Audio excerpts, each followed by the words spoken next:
Hey, welcome back, guys. Do you watch this guy? Or this gentleman right over there? And let me guess, you're a student who needs to study a lot in order to get good marks, but you really do want to enjoy these guys more and overall play a lot. What if I tell you will get to play more, you will get to watch more of YouTube, study less, but still get to learn and score well? Are you fascinated by this idea?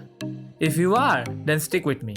Today, in this video, I'm going to give you 5 tips that drastically increase your learning speed. You would be able to learn in this way perhaps. Well, enough of joking, let's get started with the tips. Tip 1. Take breaks. I mean, do not just sit at the desk for 5 to 6 hours straight. Take breaks in between and study in short bursts of time. I know, especially in India, elders or parents are like, पुत्र 5-6 घंटे से पहले कुर्सी से उठा तो पैर तोड़ डालूंगा. my dear friends, take the time to explain them, try to convince them, and do yourself a favor. Do not get freaking spondylitis by sitting straight for 5 to 6 hours without any movement. It's extremely harmful for your health and a horrible idea. So, what you need to do is, suppose you study for 6 hours a day. Fine, just divide that 6 hours into 30-minute slots and take 5 minutes breaks in between. This will drastically increase your focus. And another very important point that you should be noting is that in that 5 minutes, do not dare to touch your phone because you will end up spending way more time than 5 minutes and you will not even realize that. Please do me a favor and do not touch your phone. And by the way, this technique is backed by a lot of research. I would probably be linking them in the description. So if you want to, if you are like a bibliophile kind of guy and want to study them, okay, fine, go to the description and check them out. Now, take a break and subscribe to my channel. Done? Fine, let's move on to the second point. Tip number 2. Follow the Pareto Principle. Yes, the all famous Pareto Principle. You should be knowing this. Like, it's also called the 80-20 rule. For those who don't know, it basically states that 80% of the results that you get comes from 20% of the effort you put in. For example, this video you are watching is edited by me. Now, the 80% of the video came from 20% of my editing skills. So, this principle applies in almost every field. For example, in an exam, 80% of the questions comes from 20% of the chapters.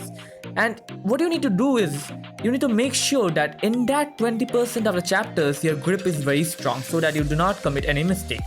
Now, overall, cut down on the total number of concepts that you learn. This would save you a ton of time and simultaneously increase your marks because you are focusing much more on the core 20%, which will give you a lot of marks. So make sure of this fact.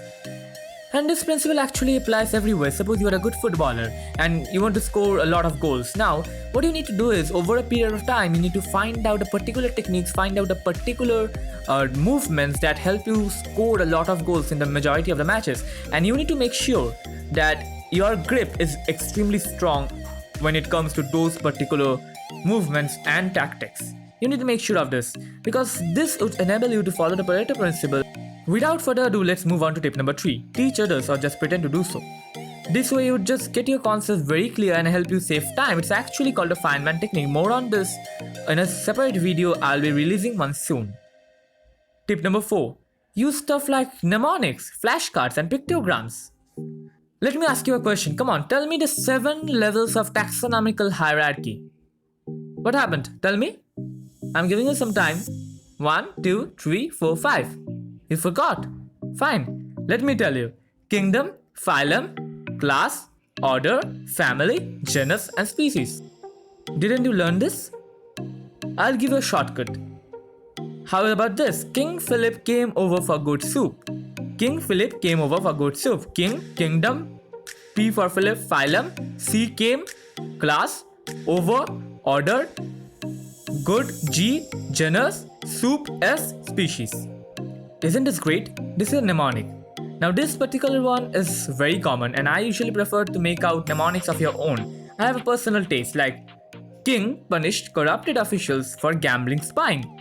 This is a mnemonic of this very same taxonomical hierarchy, but it's made by me. It's different from the previous one and it's personally curated. So I would prefer to make mnemonics of your own because it would be much easier for you to remember something that you created yourself other than just memorizing stuff created by others.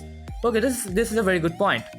Now, alongside mnemonics, as I told you, can also use flashcards and pictograms to understand the concept better and remember it for more time.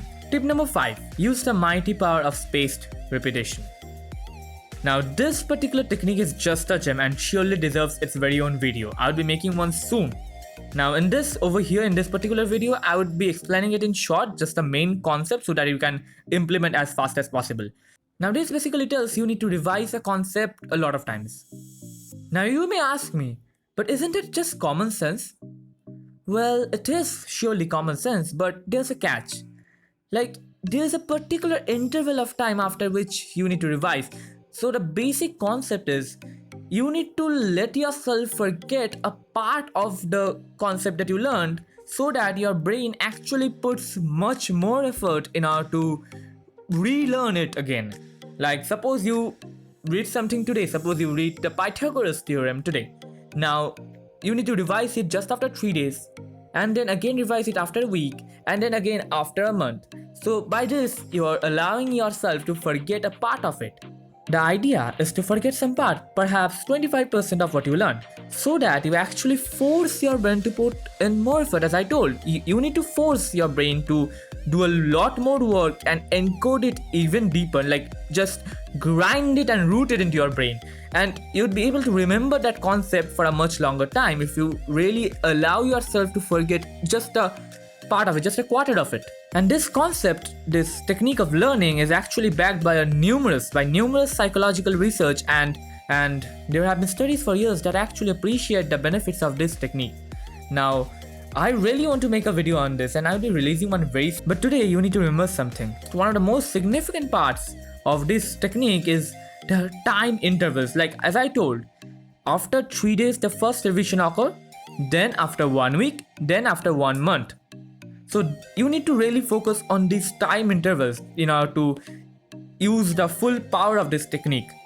So kindly note down these time intervals, it will help you a lot. And I have tried it personally, it's my personal experience. This really helps a lot and I would advise you to do so. Now all 5 tips have been completed, but I do have a bonus for you guys. And this is another very important point. Choose your study time wisely. You know, there's this hugely popular culture in the success world that if you are not waking up at 4 o'clock in the morning, you're gonna suck at life. Now, I'm not against waking up at 4 o'clock, but you need to understand something. Like most people including me just can't function at 4 o'clock. For example, I function better at night. So you need to understand something. Like if you're feeling sleepy while studying, that's just a wastage of time. You need to make sure that you are with full consciousness and feeling great. You need to make sure of that fact. Even Einstein was a night owl. Just because you have read in some sort of self-help books, it doesn't matter that it should be great for you. Maybe the author experienced some really good change for himself, but maybe your body is just different. Maybe you just can't accommodate with that type of life. You see, now with that said, there's a very important point to be noted. Like when you are studying at night, it's fine if you study till 12, it's fine if you study till 1. Like do not go later than 1 o'clock.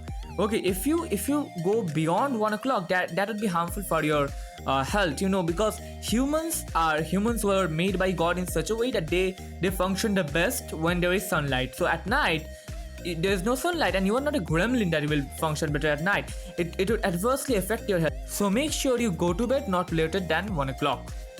This is it for today. Hope you would use and feel satisfied with the tips that I gave you. And please subscribe to my channel because it really motivates a lot. And for now, bye. 'Cause you make me love my imperfections, answer all my questions, just to show me what's on the other side of inhibition. No apologies, my baby. I do you do 'cause I'm feeling so